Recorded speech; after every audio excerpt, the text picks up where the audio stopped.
and welcome to the first video edition of Multisensory Monday.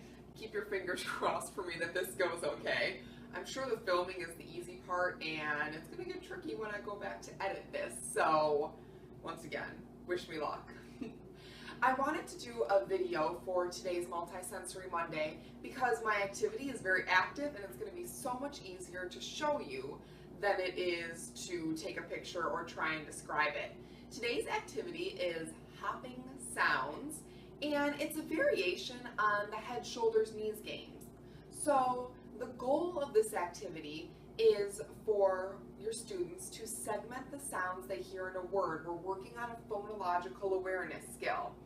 When you do that sort of thing with head, shoulders, knees, remember, you as the teacher or tutor are going to say the whole word to your student. We'll use the example dog. The students separate the sounds by touching their body parts. D, aw, g, dog. We're taking that and now we're just putting a little bit of a twist on it. This is an activity that I saw when I was coaching one of the teachers in the districts that we work with. I truly mean it when I say that I learn as much from you guys as you do from me. So thanks to her so much for inspiring this activity. She was doing this sort of thing with her entire class of kindergarten students. They loved it. They were working on a really important phonological skill, which is the foundation for reading. And I loved how it gave a little bit of a variety to things. You know how kids get bored with the same thing over and over, they get wiggly, they want to move? Well, this is a great way to give your kids a chance to move while they're still working on their phonological awareness skills. It starts the same way as head, shoulders, knees. You are going to give your students a complete word. Try and keep it to either VC words, CVC words, or maybe words with blends if they're ready for that. Stick with just one syllable though. This is a time where we really want to be working on the phonological awareness skill of hearing the sounds in words. Later they'll be able to do more complex words when they're actually spelling and using our pounding and finger tapping technique. So pick words that are appropriate for the stage that they're at. This is a phonological awareness activity again, so this isn't going to be something that you're necessarily going to be doing with students in like layers 2 and 3 and whatnot. To start out, say the entire word to your class or your student. Hat. They're going to give a little hop forward as they say each sound in the word. At, hat. If you want, and if they're ready, you can add a little bit of a challenge here and have them take a step backward as they say each letter that matches the sound. H, A, T. They should be back where they're started and ready for the next word. Let's do one more. Let's do one, this time with a long vowel sound. Let's try the word feet. E, T, feet. And then if you want, once again, you can have them step back. For this one, I wouldn't have them spell the word though, because they're not going to know necessarily that it's the E in feet, but they could easily step back and just say the sounds over again. E, T, feet. They're back where they're started.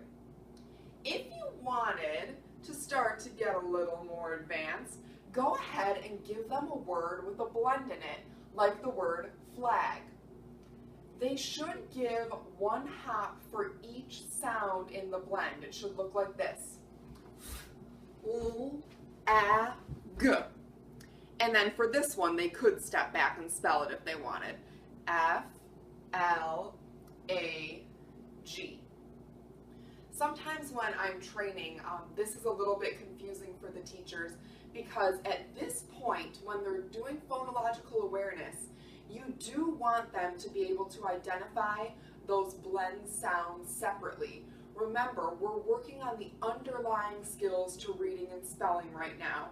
So when it comes to a word with a blend, you do want them identifying each sound in the blend, both the f L for the FL blend. Later, when they're learning blends in layer 2, they've got all that phonological awareness taken care of. This is the time then to move into getting them to use larger chunks of sound, because it's going to make their reading and their spelling so much more efficient. So by the time that they're in layer 2 and learning blends, they're not doing this. They're pounding and finger tapping, and in that case you would want the pounding and finger tapping to look like this. Flag, fl, a, g. So even though there's 4 letters, at that point it would just be 3 sounds. So that's it for hopping sounds. It's a really quick activity, but it's going to be a great one to do with your antsy little ones. They're going to love it. Now that it's starting to get nicer out, I know finally in Michigan I don't have to wear a coat. This could even be a great activity to take them outside and do. You're still working on a reading and spelling skill, but we know they love the nice weather. We want to get them out and about. Take them out and have them do an activity like this. If the teacher that I saw do this can manage an entire classroom of kindergartners, I'm sure that you can too, especially if you happen to be working with a small group or just one-on-one tutoring. Thank you so much for watching today's Multisensory Monday. Be sure to check back later this week. We have a new series coming up. It is going to be an Ask the Expert kind of thing, although I don't want to call it Ask the Expert. I want a cooler name, so if anyone has suggestions, please let me know. But that's going to be the gist of it. It's either going to be questions that I've heard while I was training or coaching that I would like answered, or it's going to be questions that you submit in the comments here or at my email, sarahz@rlac.com, and we are going to get the answers. This week we are going to have my co-worker giving an answer. She is one of the reading gurus. Sometimes I'll give the answer, and I'm hoping that we'll get lucky and maybe sometime get to hear from one of the big wigs in reading research. So keep your fingers crossed for that, and check back on Thursday as well for another post. Don't forget to like us on Facebook, follow us on Twitter, and please comment here and tell me the kinds of things that you want to know about, the kinds of activities that you want to see on Multisensory Monday. Tell me about how things are going in your classrooms. I love hearing from you, and share your ideas.